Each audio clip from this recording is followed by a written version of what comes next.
င်္ဂလာပါအခုပြောပြပေးမှာကပေါ့နော်အခုဒီမှာမြင်နေရတဲ့ project ပေါ့နော်ဒီ video ကို play လုပ်မယ် force လုပ်မယ်အဲ့ဒီ project erosion project လေးကိုရေးပြပေးတော့မှာပေါ့နော်ဒါဆိုရင်အခုကဒီမှာ force ဖြစ်နေတဲ့အတွက်ကြောင့်မလို့သူ့ကိုနှိပ်လိုက်မယ်ဆိုရင် Hold me now touch me now I don't ကိုကလူမျိုးပိတ်လိုက်မယ်ဆိုရင်လည်းဒီပုံစံမျိုးလေးဖြစ်သွားမယ်ပေါ့နော်ပြချက်သွားမယ်ပေါ့ဒါဆိုရင်ကိုကပြန်ပေးချင် want to live without you ဖော်နှိပ်လိုက်မယ်ပေါ့နော်ဒါဆိုရင်ဒီ project လေးကိုဘယ်လိုရေးလဲဆိုတာတော့တွားပြီးတော့ကြည့်ကြမယ်ပေါ့နော်ဒါဆိုရင်ပုံမှန်အတိုင်းပဲဘာတွေတိစောက်ထားလဲဆိုတော့CSS folder တိစောက်ထားတယ် CSS folder ထဲမှာ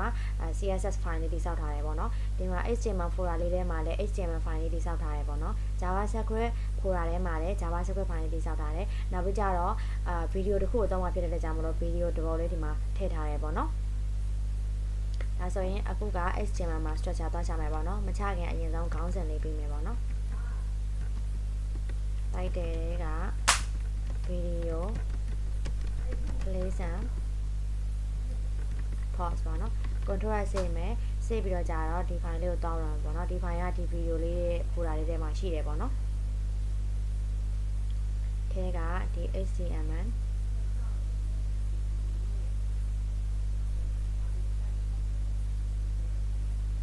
ဆိုရင်ဒီမှာ video play and pause ဆိုဘာမှမရေးရသေးတဲ့ဒီပုံစံကြီးပေါ့နော်ဒါကသူ့ကို inspire ယူပေးမှာပေါ့နော်ဒါဆိုရင်ဒီနောက်ကဘာရေးသွားမလဲကြည့်မယ်အရင်ဆုံးအခုဒါမြင်နေရတာဒီ video ကြီးဖြစ်တယ်ပေါ့နော်ဒါဆိုရင် video တဲ့HTML structure ဆွဲမယ်ဆိုရင်ဒီ video ကြီးတစ်ခုပါရမယ်ပေါ့နော် video တစ်ခုထဲမှာဒီ button လေးတစ်ခုပါတယ်ဒါဆိုရေးစရာနှစ်ခုပဲရှိတယ်ဒါပေမဲ့သူ့ကိုအလေကောင်ရောက်ချင်တာဖြစ်တဲ့ကြောင့်မလို့သူ့ကို container ကြီးတစ်ခုထဲမှာထားလိုက်မယ်ဒါပဲပေါ့နော်အဲဆိုအရင်ဆုံးသွားပြီးတော့ကြာတော့ HTML ကို structure သွားကြမယ်အရင်ဆုံး container ပေါ့နော် container ထဲမှာဗီဒီယိုဖြစ်တဲ့အတွက်ကြောင့်မလို့ VID ကို video လို့ရေးလိုက်မယ်အဲ့ထဲမှာ src က .forward/ ဆိုတာဒီ file ကနေစမယ်ပေါ့နော်ဒီ file လေး video.html ကဒီ file ကနေဒီအပေါ်တစ်ဖိုင်ထွက်ရအောင်မှာဖြစ်တဲ့အတွက်ကြောင့်မလို့တခါထွက်ချင်တယ်ဆိုရင် .forward/ နဲ့ထွက်မယ်ထွက်ပြီးတော့ကြာတော့ဒီ video တွေက sound.mp4 လေးကိုယူလိုက်မယ်ပေါ့နော် control ကစေ့မယ်ပေါ်လာမပေါ်လာအရင်ဆုံးဒီဘက်မှာပြီးတော့တွားလုပ်ကြည့်မယ်ပေါ့နော်ဒီမှာပေါ်လာပြီပေါ့နော်ပေါ်ပေမဲ့သူကဘာမှ pause နှိပ်လို့လည်းမရသေးဘူးplay နှိပ်လို့လည်းမရသေးဘူးအတိုင်းကြီးပဲပေါ်နေသေးရပါတော့ဒါဆိုရင်သူ့ကိုတိုက်လေးလေးပေးခဲ့မယ်တိုက်ဒီဗီဒီယိုတိုက်ပေါ့နော် video မှာ mp4 တိုက်လေးကိုဒါတော့ mp4 လို့ရေးရတယ်လဲဆိုတော့ဒီမှာကိုပေးခဲ့ရသည် mp4 တိုက်လေးဖြစ်တဲ့ကြောင့်မလို့ video / mp4 လို့ပေးခဲ့ရပါတော့ပေးခဲ့ပြီးတော့ကြာတော့အခုက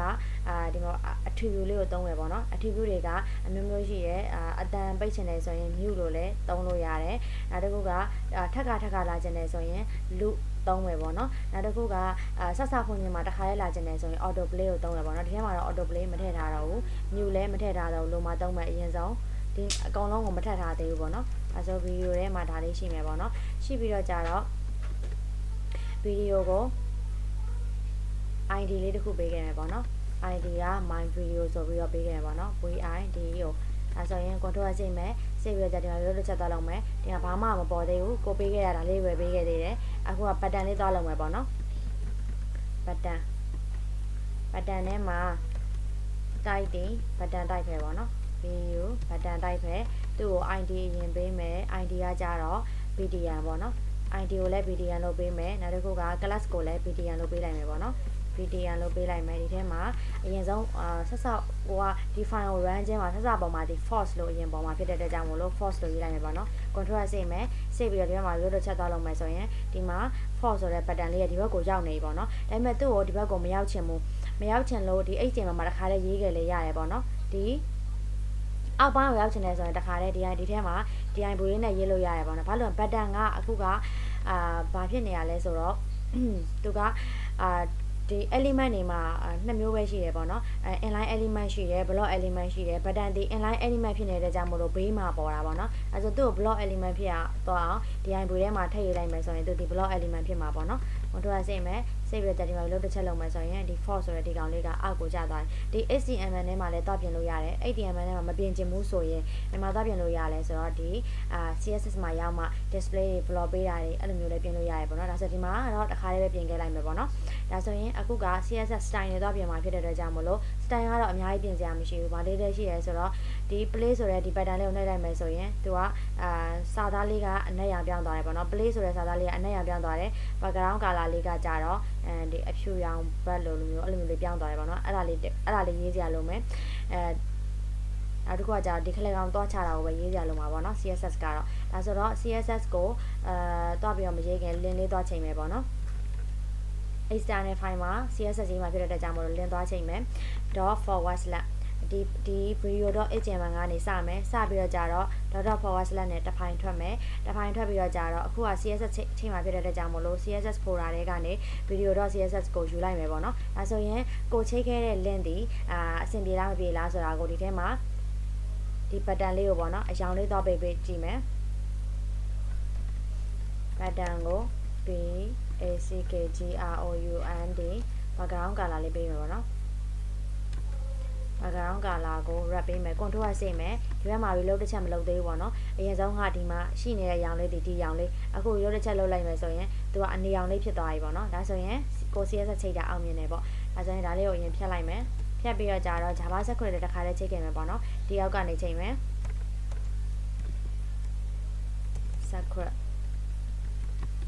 script ချိန်မယ် src သူ့ src ပေးမယ်ဆိုရင် .forward/ ဒီ file ကနေစမယ် step from here ဒီနေရာကနေစမယ်ဆိုတာဆိုလိုလိုက်တာ .forward/ ကစပြီးတော့ကြာတော့ folder တစ်ခုထွက်မယ်ဆိုတော့ .forward/ နဲ့တစ်ခုထွက်မယ်နောက်တစ်ခုက Java script ထဲကနေပြီးတော့ video.js ကို control ဆေးပြီးတော့ကြာတော့လန့်ခေါ်လိုက်မယ်ပေါ့နော်အဲဒီကိုဒီ video.js နဲ့ဒီ video.html ဒီချိန်လားမချိန်လားသိစရာအတွက်ကြောင့်မလို့ console.log လေးသွားချိန်မယ် console.log လေးသွားမချိန်ခင်သူ့ထဲမှာဗာလေးဖွင့်ထားမလဲဆိုတော့ inspect ထားပြီးတော့ကြာတော့ console လေးရင်ဖွင့်ထားလိုက်မယ်ပေါ့နော်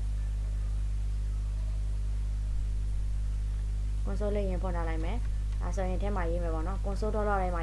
ပေါ်ချင်တာဖြစ်တဲ့ကြောင့်မလို့ console.log ဆိုပြီးတော့ဘာလို့ရေးလိုက်မလဲဆိုတော့ hello control ဆေးမယ် hello ဆိုတဲ့စာသားလေးဒီ console.log ဒီနေရာမှာ reload လုပ်လိုက်လို့ဒီနေရာမှာပေါ်လာပြီဆိုရင်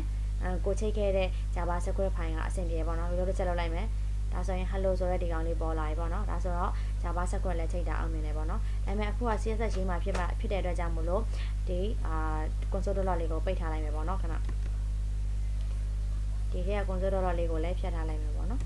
control ပြန်ဆေးမယ်ဆေးပြီးတော့ကြာတော့အခုကပြောင်းမှဒီ container ကြီးကိုအလဲကောင်ကြအောင်လုပ်မယ်အရင်ဆုံး body တွေuniversity selector တွေတွားရင်မယ်ပေါ့နော် university selector နဲ့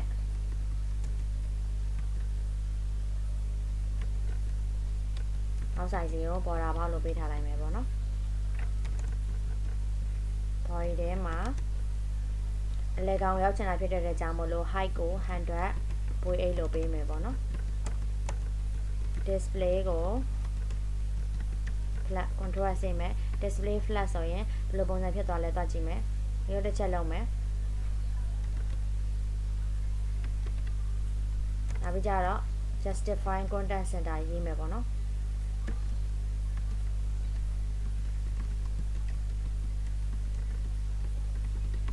justify ဒီ horizontal line အလဲကောင်ကိုကြာမှာပေါ့နော်ဒီလိုတစ်ချက်လုပ်မယ်သူ horizontal line အလဲကောင်ကိုကြာသွားပြီနောက်တစ်ခုကကြာတော့ vertical line လည်းအလဲကောင်ရကျင်တာဖြစ်တဲ့ကြောင့်မလို့ align item center ပါပေးလိုက်မယ်ပေါ့နော်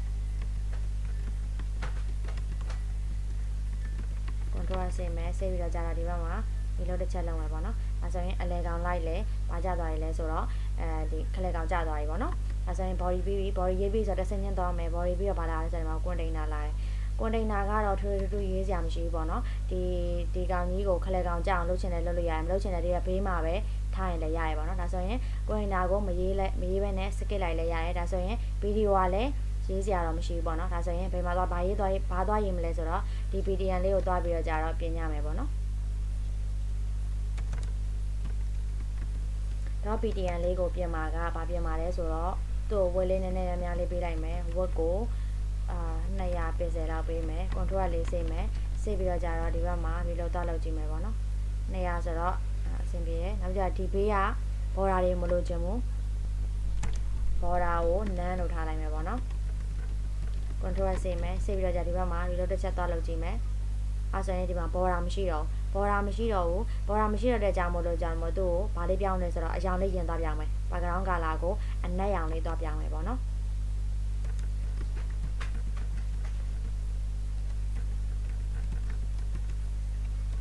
ဆိုတော့ hard ကုန်းနဲ့00လို့ပေးရင်လည်းအနက်ရောင်ပြောင်းတယ်ပေါ့နော် black လို့ရေးရင်လည်းရတယ်ပေါ့နော်ဒီမှာ reload တစ်ချက်လုပ်မယ်ဆိုရင်ဒီမှာစာသားfont ဆိုတဲ့စာသားလေးမမြင်ရတာကအနက်ရောင်ပေါ်အနက်ရောင်ဆင်းသွားလို့ပေါ့နော်အဲ့ဒါကြောင့်မို့လို့စာသားလေးကိုကြတော့ color အဖြူအောင်လေးပေးလိုက်မယ် half ကုတ်လေးနဲ့ FFF control ဆေးမယ်ဆေးပြီးတော့ကြတော့ဒီဘက်မှာ reload တစ်ချက်လုပ်မယ်ပေါ့နော်အဲဆိုရင်ဒီမှာ font ဆိုတဲ့စာသားလေးပြန်ရောက်လာပြီအပေါ်အောက်ကိုပတ်တင်ကြမယ်နော်ဘေးဘက်ညာတားညာနေဆိုတော့ဘေးဘက်ညာကိုမကန်တော့ဘူးဒီအတွင်းထဲကနေအပေါ်အောက်ကိုကန်မှာဖြစ်တဲ့အတွက်ကြောင့်မို့လို့ပတ်တင်လေးကန်လိုက်မယ် PADDING ပတ်တင်ပေါ့နော်အပေါ်အောက်ကို15 pixel လောက်ကန်လိုက်မယ်ဘေးဘက်ညာကိုတော့0 pixel မကန်တော့ဘူးပေါ့နော် control ဆေးမယ်ဆေးပြီးတော့じゃဒီဘက်မှာ reload တစ်ချက်သွားလုပ်မယ်ဆိုရင်ဒီမှာ font ဆိုတဲ့ဒီ pattern လေးရလာပြီဒီ font size လေးကိုနည်းနည်းကြည့်လိုက်မယ်ပေါ့နော်ဒီမှာ font size လေးနည်းနည်းကြည့်လိုက်မယ်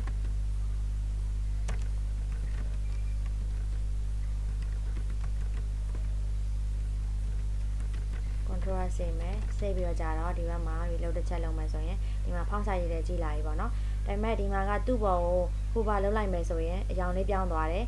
background color လည်းပြောင်းသွားတယ် color လည်းပြောင်းသွားတယ်ပေါ့နော်အဲ့ဒါလေးကိုတွားရကြမယ်သူ့ကိုဟိုပါလုပ်ရင်လဲဆိုတော့ .btn လေးကို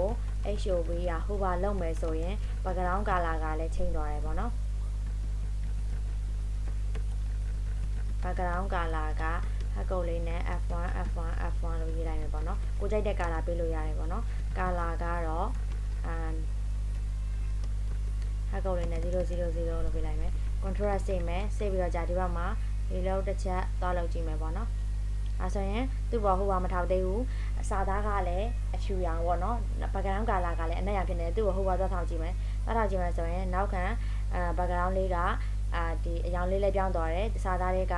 font ဆိုတဲ့ကောင်လေးရတယ်အနက်ရောင်လေးပြောင်းသွားတယ်ပေါ့နော်တိတ်ပြီးတော့မမြင်ရသေးရင်ဒီမှာကိုကနဲလောင်လေးတိုးလိုက်ပေါ့နော် gray ပေါ့ control ဆေးမယ်ဆေးပြီးတော့ကြတော့ reload တစ်ချက်လုပ်မယ်အဲဆိုရင်သူ့ဘောဟိုပါသွားထောက်ကြည့်မယ်ဒီမှာ gray ရောင်လေးနဲ့စာသားကလည်းပြောင်းသွားတယ်ပေါ့နော်အခုက Java script ကိုရေးမယ်ပေါ့နော်အခု Java script ကဒါဆိုရင်ဒီ project လေးကိုကြည့်မယ်ဆိုရင်ဘာတွေလိုအပ်လဲဆိုတော့အရင်ဆုံးကဒီ video ပေါ့နော်ဒီ video ကြီးဒီ play ဖြစ်မယ် force ဖြစ်မယ်ဆိုတော့ဒီ video ကြီးကိုလည်းJava script မှာခေါ်ရမယ်ပေါ့နော်နောက်တစ်ခုကကိုက click လုပ်လိုက်တဲ့အခါမှာဒါဆိုရင်ဒီ pattern လေးကို click လုပ်လိုက်တဲ့အခါမှာ play ဆိုတာကိုပြနေတယ် touch me now ပေါ်လာမယ်ပေါ့နော်ဒါဆိုရင်အဲ့ဒါလေးကိုဘယ်လိုမျိုးသွားလောက်ကြလဲဆိုတာကြည့်မယ်ပေါ့နော်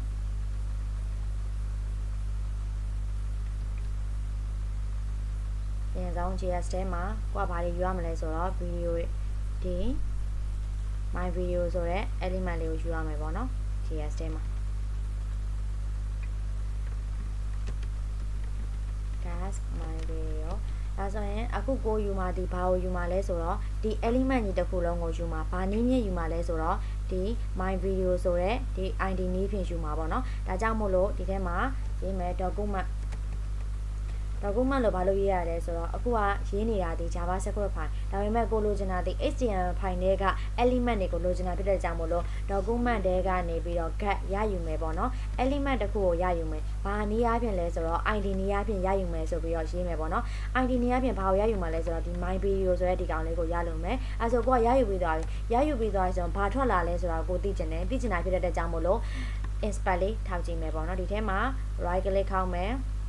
inspect ထဲက console လေးကိုတစ်ခါတည်းတွက်ကြည့်ထားမယ်ပေါ့နော်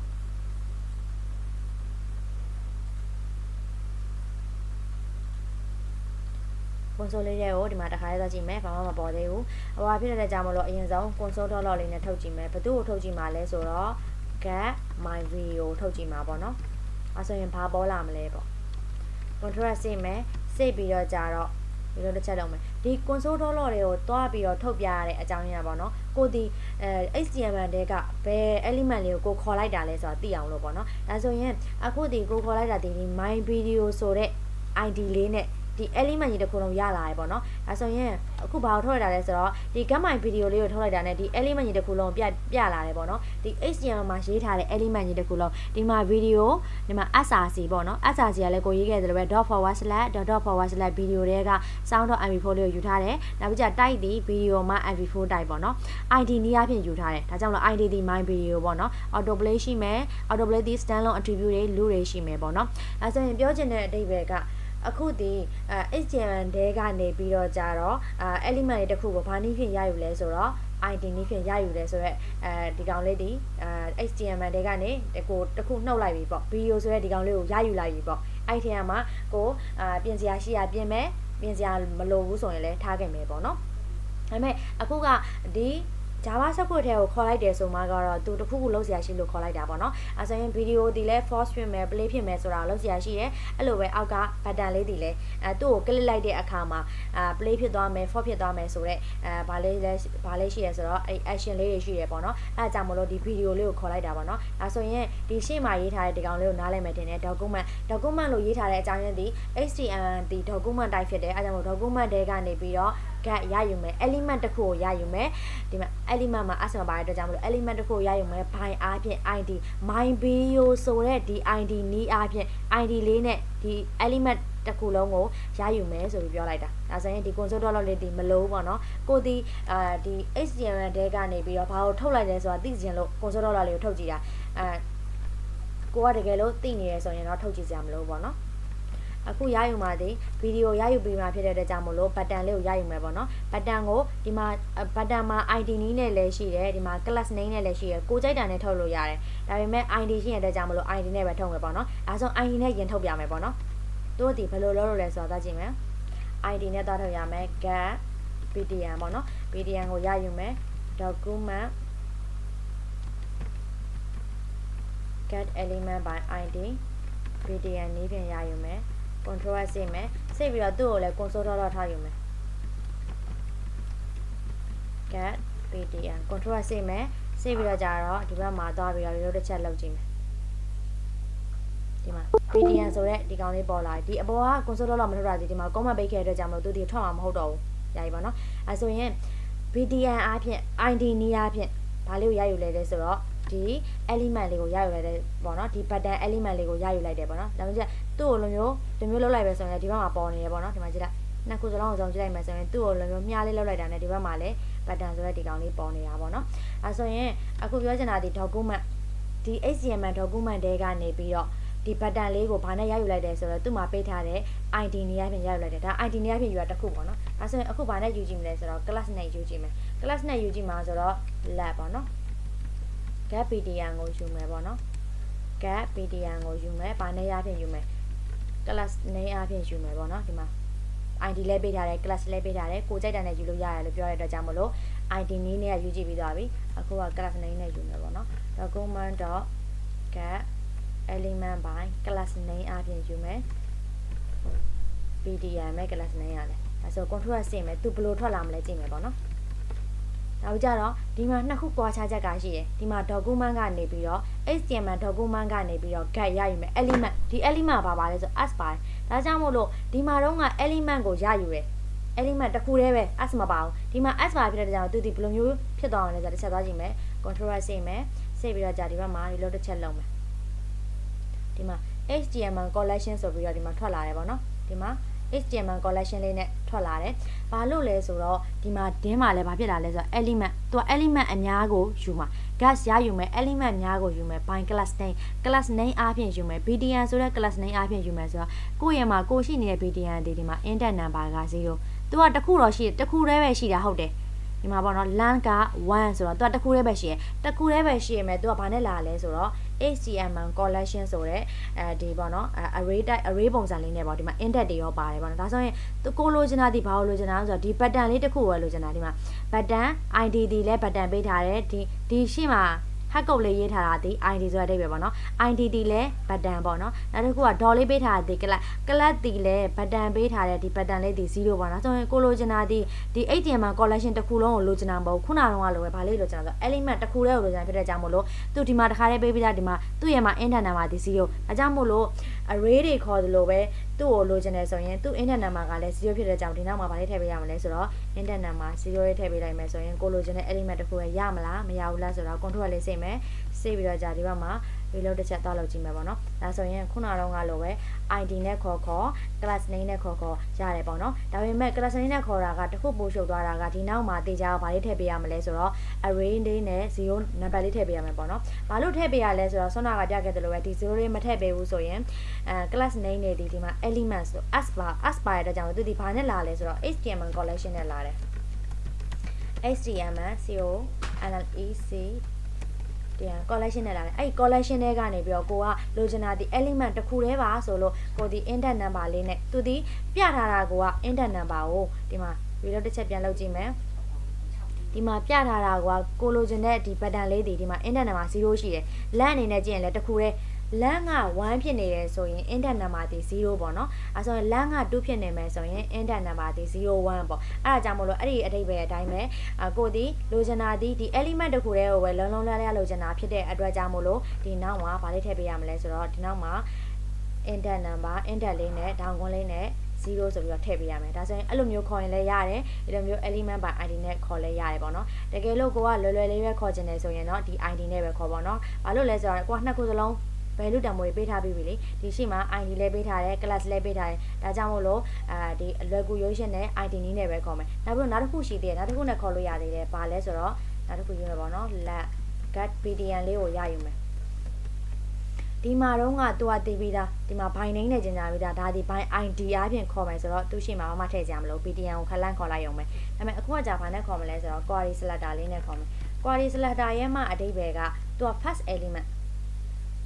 သူဒီ element ထားတော့ a တက်တွေကိုခေါ်ထားတာ a တက်တွေအများကြီးရှိနေပါစေဒါမှမဟုတ်ရင် button တက်တွေအများကြီးရှိနေပါစေအဲ့အများကြီးတွေကမှ first element ပထမဦးဆုံး element လေးကိုပဲခေါ်ပေးမှာပေါ့နော် query selector ရဲ့မှာအဓိပ္ပာယ်ကအဲဆိုရင် query selector ရဲ့အဓိပ္ပာယ်နောက်ပြီးကျတော့သူဒီ by name နဲ့ခေါ်တာဖြစ်တဲ့ကြောင့်မလို့ကိုဒီid ကိုခေါ်ချင်တာလား id ကိုခေါ်ချင်တယ်ဆိုရင်ဒီ hack code လေးထည့်ပေးရမယ်တကယ်လို့ class ကိုခေါ်ချင်တယ်ဆိုရင် dot လေးထည့်ပေးရမယ်အဲ့ဒီ hack code တွေ dot တွေဒီ css မှာပြင်ကြရသိရပါတော့ကိုဒီ css ကိုခေါ်ချင်တာဖြစ်တဲ့အတွက်ကြောင့်မလို့ဒီမှာ dot လေးတွေနဲ့ခေါ်ခဲ့တယ် pdn ကိုsorry id ကိုခေါ်ချင်တယ်ဆိုရင်တော့ hack code လေးနဲ့ခေါ်ခဲ့ပါတော့အခုက query selector လေးနဲ့ခေါ်မယ်id ကိုခေါ် class ကိုခေါ်ရတယ်ပေါ့နော်အဲဆိုရင် id ကိုရင်ခေါ်ကြည့်မယ် id ကို hack code လေးနဲ့ pdnအဲဆိုရင် control ဆေးမယ်ဆေးပြီးတော့ကြာတော့ဒီမှာ reload တစ်ချက်လုပ်မယ်ပေါ့နော်အဲဆိုရင်လည်းကိုလိုချင်တဲ့ခုနကတော့က button ဆိုတဲ့ဗာလေးယူရောက်လာတယ်ဆိုတော့ element လေးကြောက်လာတယ်ပေါ့နော်အဲဆိုရင်ခေါ်တဲ့နည်းမျိုးစုံရှိတယ်ကိုကြိုက်တာနဲ့ခေါ်လို့ရတယ်တကယ်လို့ id ပေးထားတယ်ဆိုရင်တော့ get element by id နဲ့ခေါ်ပေါ့နော်တကယ်လို့ class ပေးထားတယ်ဆိုရင်လည်းဒီ query selector လေးနဲ့ခေါ်ဒါဆိုရင် query selector လေးနဲ့ id ဘယ်လိုခေါ်လဲတွားကြည့်ကြမယ်ပေါ့နော်အဲဆိုရင်ဒါဒီဘာကိုခေါ်ရလဲဆိုတော့ဒီကောင်လေးဒီ id ကိုခေါ်ခဲ့တာ id ကိုခေါ်တာဖြစ်တဲ့အတွက်ကြောင့်မို့လို့ query selector ဒီ by name နဲ့ခေါ်တာမို့အပေါ်တော့ by id by class name နဲ့ပြောထားတာ by name နဲ့ခေါ်တာမဖြစ်တဲ့အတွက်ကြောင့်မို့လို့သူရှိမှာတော့ဘာလေးထည့်ပေးရလဲဆိုတော့ဒီ query selector မှာမှန်မှာတစ်ခုကအဓိကမှန်မှာတစ်ခုက id ဆိုရင် hack code လေးထည့်ပေးမယ်နောက်တစ်ခု color လေးကိုလုပ်ကြည့်မယ်ပေါ့နော် dot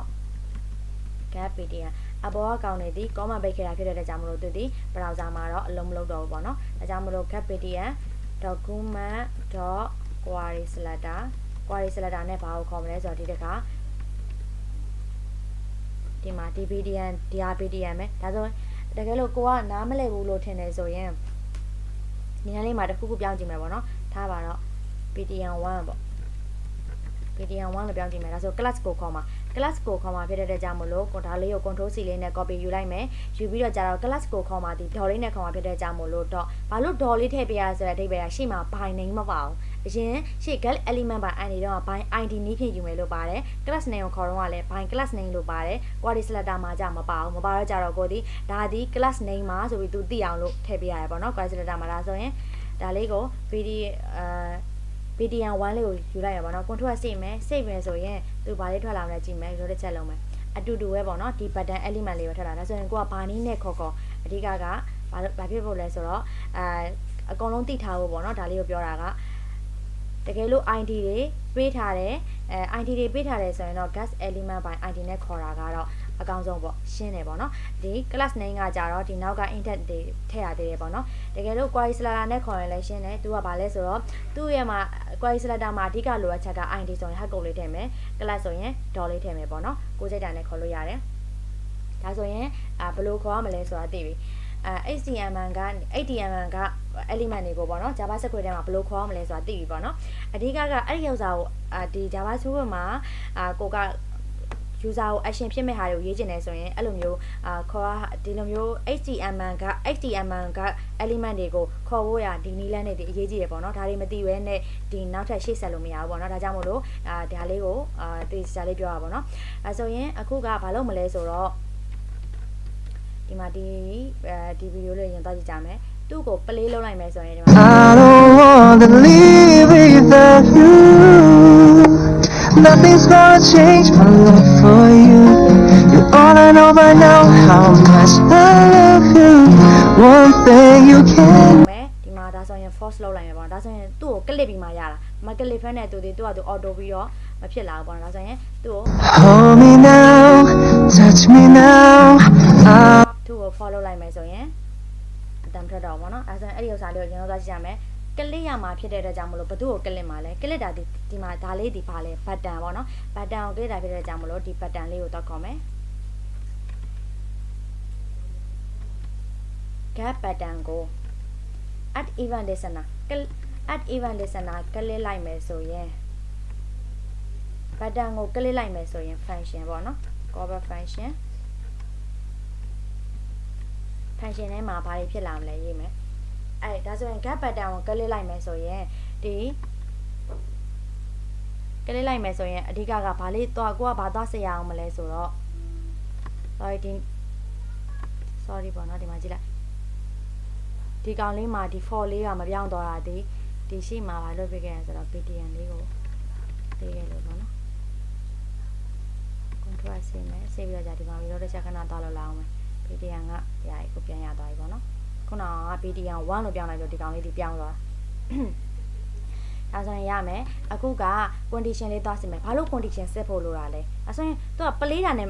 ဖော်တာနှစ်ခုရှိတာကိုနှစ်ခုရှိရဆိုတော့ကိုကဘာလုပ်ရမလဲ condition ကစစ်ရတော့မှာဟုတ်လားအဲဆိုရင် play နေတယ်ဆိုရင်တော့ဘာလုပ်ပါ false နေတယ်ဆိုရင်တော့ဘာလုပ်ပါအဲ့ဒါလေး condition ရေးမယ်အဲဆိုရင်အရင်ဆုံးမေးကန်ဒီမှာကြည့်မယ်ပေါ့နော်အခုကသူကတချင်းရက်နေတယ်တချင်းကိုရက်နေတဲ့အချိန်မှာအောက်က button လေးဒီဘာလေးပေါ်နေဆို play ပေါ်နေဒါဆိုပြောင်းမြန်ပေါ့တချင်းဒီ pause ဖြစ်နေမယ်ဆိုရင်ကိုက button လေးဒီ play ဆိုတဲ့ button ဒါမှ user သိမှာဟုတ်သူက play ဆိုတဲ့ကောင်းလေးနှိပ်လိုက်ရင်အော်ဒီတချင်းလေး play သွားမှာပေါ့နော်ဒီဒါလေးပွန့်သွားမှာပေါ့အဲ့လိုသိမှာတကယ်လို့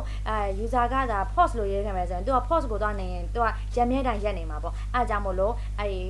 ဗီဒီယိုနဲ့ button နဲ့ဒီပြောင်းမြန်ပေါ့နော်ဗီဒီယိုဒီ pause ဖြစ်နေတယ်ဆိုရင် button ဒီ play ဖြစ်ရမယ်အဲ့လိုပဲဗီဒီယိုဒီဘာဖြစ်နေလဲဆိုတော့ play ဗီဒီယို play နေတယ် Live without you. Nothing's gonna change. နောက်ကိုဒီဘယ်လိုလဲစန့်ကျင်ဘက်ဖြစ်နေတယ်အဲ့ဒါလေးကိုတွားရေးကြမယ်အဲ့ဆို condition ရင်စစ်မယ်ပေါ့နော် it တလားပေါ့ is နဲ့လည်းစစ်လို့ရတယ်စွတ်နဲ့လည်းစစ်လို့ရတယ်ဒါပေမဲ့ it နဲ့ပဲစစ်လိုက်ရပါတော့အဲ့ဆိုရင် is statement ဆိုတဲ့ဒီ is statement လေးတွေဒီပေါ့နော်ဒီနောက်မှာရှိတဲ့ parent တန်းဆက်ထဲမှာရေးထားတဲ့ဒီကောင်လေးတွေ round bracket ထဲမှာရေးထားတဲ့ဒီနောက်ကကောင်လေးတွေဘာဖြစ်နေမှာလဲဆိုတော့ true ဖြစ်နေမှာ tru true ဖြစ်နေမှာသူ့နောက်မှာရှိတဲ့ curly bracket ထဲကဒီကောင်လေးတွေဒီအလုံးလုံးမှာပေါ့နော်အဲ့ဆိုရင်သူဒီ for ဖြစ်နေတယ်ဆိုရင်သူ့ကိုကြော်သွားမှာဒီ is statement ကိုကြော်သွားမှာပေါ့နော်အဲကြောင့်မို့လို့သူ့ကို true ဖြစ်အောင်true ဖြစ်လားမဖြစ်လားရင်တော့သွားစစ်ကြမယ်ဘယ်သူဒီလဲအဲဆိုရင် video ဒီ gas my video ရပြီပါနော်ဒီ gas my video ကိုပြန်ယူမယ်အဲ့ဒီ video ဆိုတဲ့ element ကြီးဒီဘာဖြစ်နေလဲဆိုတော့ false ဖြစ်နေခဲ့မယ်ဆိုရင် false ဆိုတဲ့ဘာကိုသုံးတာလဲဆိုတော့ property ပေါ့နော် property လေးကိုသုံးပြီးတော့စစ်မယ် false ဖြစ်နေခဲ့မယ်ဆိုရင် console dot လေးရင်ဆုံးထုတ်ကြည့်မယ်ပေါ့နော် console dot hi လို့ထုတ်ကြည့်မယ်ကိုက hi ကိုထုတ်တဲ့အချိန်မှာအပေါ်မှာလဲ as event listener ရေးခဲ့တယ် click လို့လည်းရေးခဲ့ဒါဆိုရင်ဒီကောင်လေးဒီတေချာကဘာတော့လောက်အောင်မလဲဆိုတော့ click တော့ click ပေးအောင်မယ် hi ကိုထပ်ဖို့ရေးရပြီပေါ့နော်အဲဆိုပြီးလို့တစ်ချက်လုံးမယ်သူ hi လို့မထွက်သေးဘူးနောက်တစ်ခုကဒီမှာ as event listener gap pattern ကို as event listener နားထောင်တဲ့အခါမှာအဲဆို control စိတ်မယ်စိတ်ပြီးတော့ကြာဒီ pattern လေးကိုတစ်ချက်နှိပ်လိုက်မယ်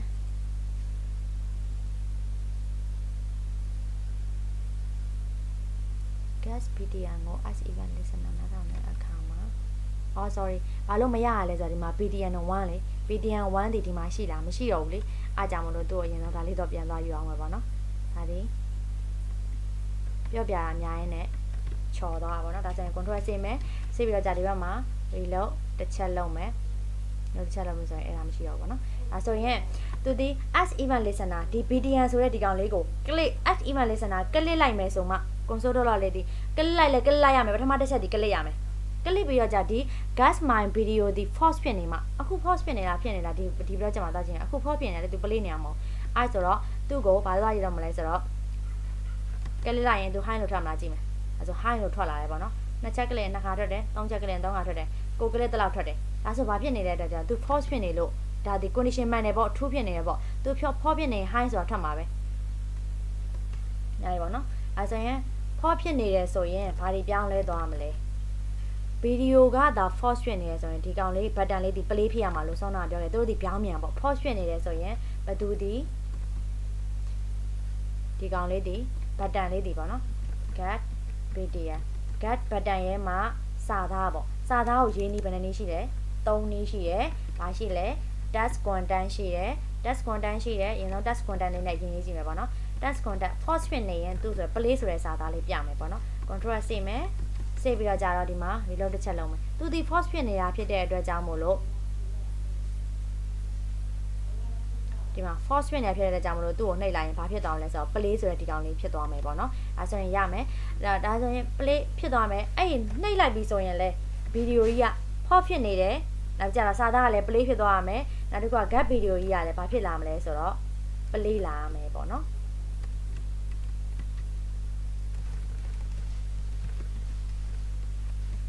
control ဆေးမယ်ဆေးပြီးတော့ကြာတော့ဒီဘက်မှာ reload တစ်ချက်လုံးမယ်အဲဆိုတော့သူ့ကိုနှိပ်မှဖြစ်တဲ့အကြောင်း Hold me now, touch me now. I don't want to leave without you.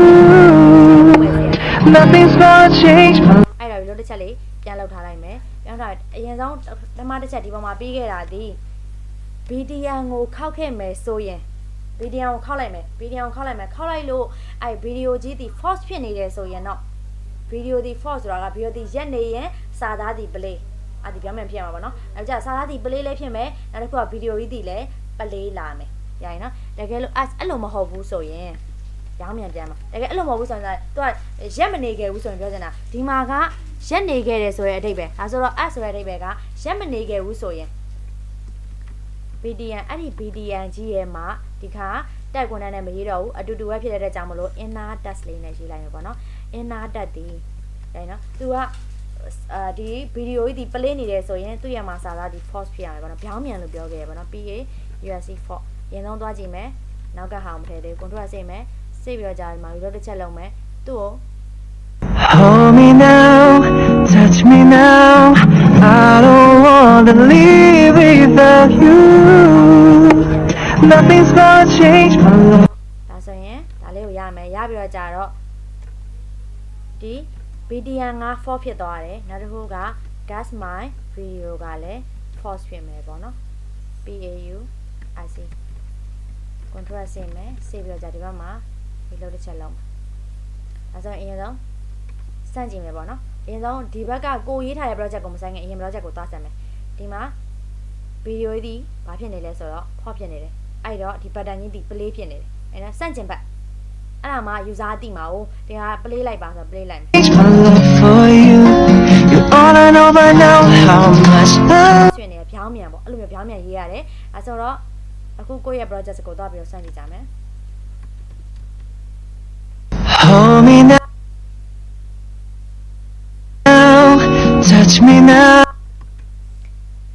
video ဒီ force ဖြစ်ခဲ့ရင် text content ဒီ play ပေါ့နော် force ဖြစ်ခဲ့ရင်သူ့ကို play လုပ်မယ်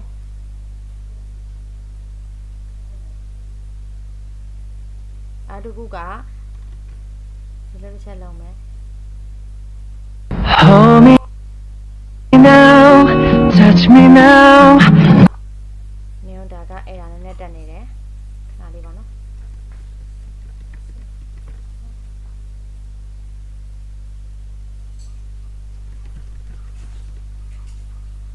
အရင်ဆုံး video နဲ့တွားရေးချင်တော့ control ဆက်ကုတ်ရင်းနဲ့ဒီ waterfall တိုင်းလောက်တာဖြစ်တဲ့ကြောင့်မလို့သူ့ကိုအရင်ဆုံးအပေါ်မှာတွားရေးလိုက်မယ်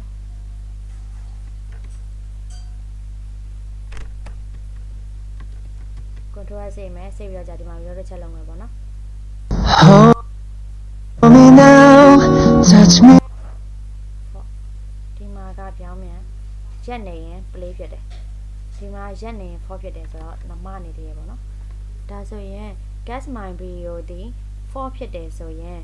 for ဖြစ်နေရဆိုရင် play လုပ်မယ် play ဒီမှာ play နေရဆိုရင်သူဒီဘာဖြစ်မလဲဆိုတော့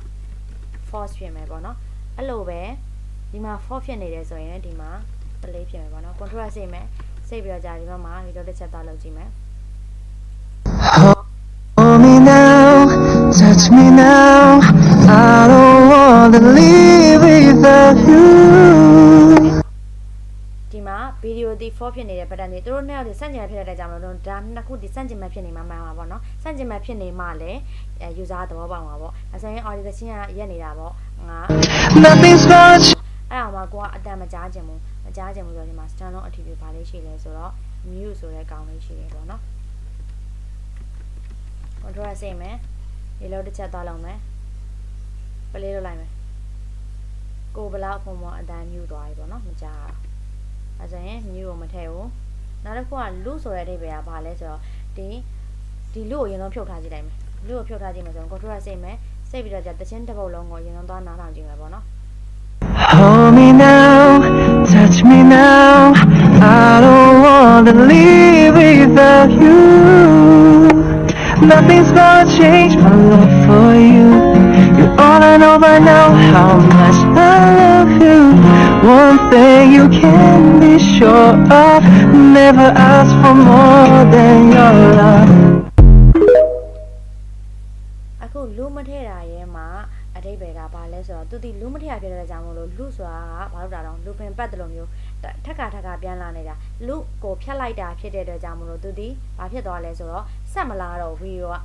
အဓိကအဲ့ပဲကြောင့်မလို့ရက်သွားတာသူကကိုကတကယ်လို့ဆက်လာခြင်းနေဆိုရင် video တွေကိုထက်တက်လေးဖြစ်ခြင်းနေဆိုရင်ဘာလေးကိုထည့်ပေးလိုက်ပါဆိုတော့ blue လေးကိုထည့်ပေးလိုက်ပါတော့ဒါဆိုရင်အဲ့အလုပ်ဖြစ်တာမဖြစ်လား video လေးချက်သွားပြီးတော့ပြန်ဆက်ကြည့်ကြမယ်ပေါ့နော် Hold me now, touch me now. I don't wanna live without you. Nothing's gonna change my love for you. You're all I know by now, how much I love you. One thing you can be sure of, never ask for more than your love. ဒါဆိုဒီမှာတချင်ကပြီးသွားပြီပေါ့နော် Hold me now, touch me now. I don't wanna. တချင်ကစတိုက်လာနေတော့ဒါဆိုဒါဒီလို့ရမှာအတိတ်ပဲပေါ့ခုနက mute ဆိုတာလည်းတည်သွားပြီ stand on review mute ဆိုတာကဘာလဲဆိုတော့သူဒီတချင်တောင်မကြားရအောင်လုပ်ပေးတာပေါ့နော်ဒါဆိုရင်ဒီ project လေးကိုနည်းလေးပြန်ပြောရမယ်ဆိုရင်ပေါ့နော်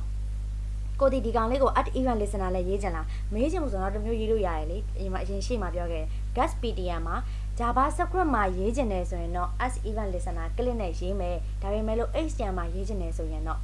ဒီကောင်လေးကိုအရင်ဆုံးမလုပ်လိုက်မလဲဆိုတော့ဒီ as event listener လေးကိုအရင်ဆုံးဖြတ်လိုက်မယ်ပေါ့နော်ဒီကောင်လေးကိုပဲယူထားမယ်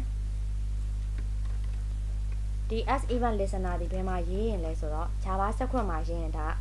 for java script အတွက်ပဲเนาะဒါဒီ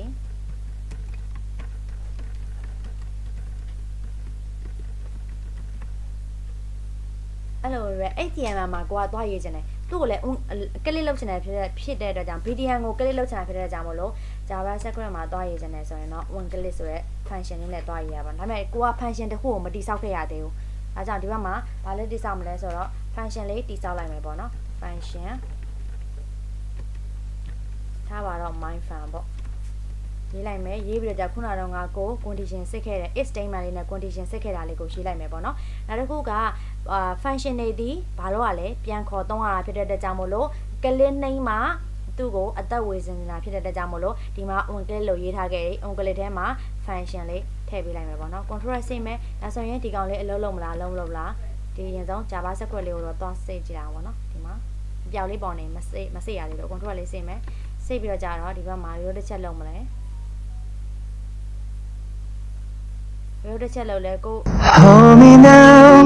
touch. ဆိုရင် Java script မှာရေးချင်တယ်ဆိုရင် get pdn or at event listener click လေးနဲ့ရေးတယ်သူကလည်းဒီမှာနောက်မှာ function လေးရေးထားတယ်ပေါ့နော်ဒါပေမဲ့လို့ဒါဒီ Java script တက်ပဲဒါပေမဲ့ကိုက HTML မှာ one click နဲ့ရေးချင်တယ်ဆိုရင်လည်းဒီမှာ one click နောက်ကနေနောက်ကဘာလိုက်တာအတူတူပဲ function လိုက်တာဒါပေမဲ့ function ကိုတော့ဘယ်မှာသွားတည်ဆောင်မလဲဆိုတော့ဒီမှာ Java script မှာသွားတည်ဆောင်မယ်ပေါ့နော်အတူတူပဲအစင်လာကအရင်ဆုံး click လုပ်တယ်နောက်ကဒီမှာ function လေးရေးတယ်ဒီ is statement လေးကိုဒီ function လေးထဲထည့်လိုက်တာလေခုနကတော့ ဒါဒီ Java script ဒီ